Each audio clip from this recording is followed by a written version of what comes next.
क्या हिंदू होना सिर्फ धर्म मान लेना है, या फिर ये हमारी पहचान, हमारी मिट्टी और हमारी संस्कृति से जुड़ा हुआ कुछ बड़ा है? 1940 का दशक था। भारत आज़ादी की लड़ाई लड़ रहा था। लेकिन सवाल सिर्फ आज़ादी का नहीं था। सवाल था, हम कौन हैं? और तभी वीर सावरकर ने लिखा, Hindutva, who is a Hindu.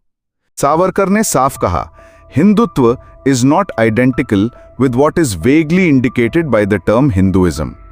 Hindutva Hindu धर्म नहीं है। उनके लिए हिंदुत्व कोई पूजा पद्धति नहीं, कोई धर्म ग्रंथों की व्यवस्था नहीं, बल्कि एक सांस्कृतिक, ऐतिहासिक और राष्ट्रीय चेतना है। The word Hinduism does not convey the national, racial and cultural aspects of the Hindu people as a whole.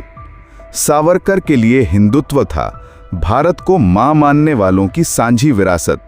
उन्होंने स्पष्ट परिभाषा दी, आ सिंधु सिंधु पर्यंता यस्य भारत भूमिकः पितृभू पुण्य भूमिश्च स वै हिंदुरिति स्मृतः। इसका अर्थ, जिसके लिए भारत ही उसकी पितृभूमि भी है और पुण्य भूमि भी, वही हिंदू है। इस एक श्लोक में उन्होंने सब कुछ समेट दिया। किसी की जाति, भाषा या संप्रदाय से नहीं, बल्कि इस भूमि से जुड़ाव से तय होती है पहचान। यही कारण था कि उन्होंने बौद्ध, जैन और सिख धर्मावलंबियों को भी हिंदू माना, क्योंकि उनका आध्यात्मिक केंद्र भी यहीं था और रक्त की जड़ें भी। सावरकर का हिंदुत्व 3 बुनियादी स्तंभों पर खड़ा है। एक राष्ट्र, एक समान भारत भूमि, जाति, नस्लीय एकता यानी साझा रक्त, संस्कृति, हजारों वर्षों की सभ्यता, मूल्य, रीति।